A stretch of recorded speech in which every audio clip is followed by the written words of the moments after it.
I put together a timeline with those details, shared it with the board over the summer as a draft. I've been working with our team on this very question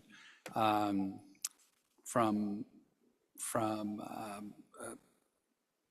traditional communication via newsletters to podcasts to videos to public forums.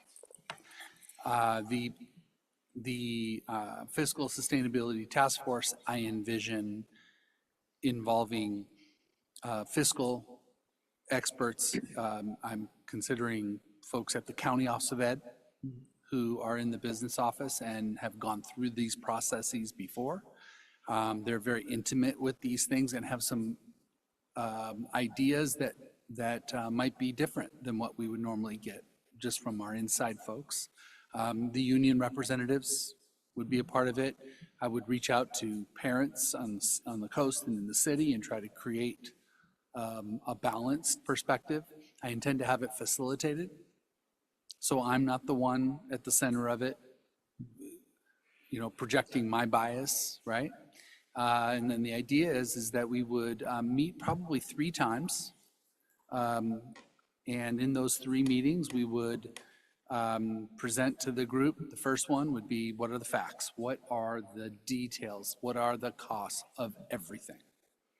So Ryan's group, his initial foray into this is to bring forward all those details and costs, budget lines, everything.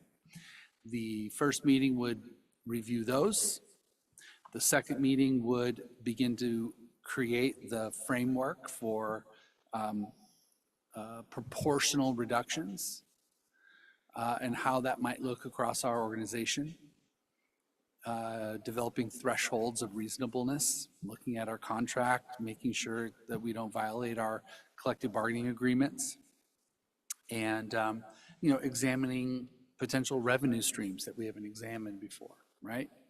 And then the third meeting would coalesce all of that into a draft recommendation to me. I then would sit with it and make it so it's understandable, and I would bring that to you as a board and in November, and have you publicly review it with me and go through it, and then provide feedback and give me some ideas and give me input. Also, I would share that very transparently with the public, with parents, with our staff, and all the impacted parties. I would also share those things with our friends at PG&E, as well as in the Senate, legislature, so they understand what we're talking about here. And so I'm going to plan, my intention is to use the information, the facts, the details that matter. I plan on sharing that widely so that people understand, not just parents with kids, but people that do have the means to make a few sentence changes in the law that would allow these resources to come to us. As you saw, Mr. Lippert's sliver of what we're really talking about here is not, it's not significant to them. It's significant to us and to our community and to our kids. So really sharing the facts as best that I can.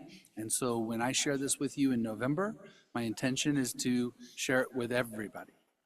Have you wrestle with it. You're not going to like any of it, because there's nothing we are doing that is not worthwhile and not thought about. You saw the presentations tonight. We're a serious organization doing serious things for kids. That summer program model that you saw tonight is a state model program developed over several years of intense thinking. We happen to get ELOP funding.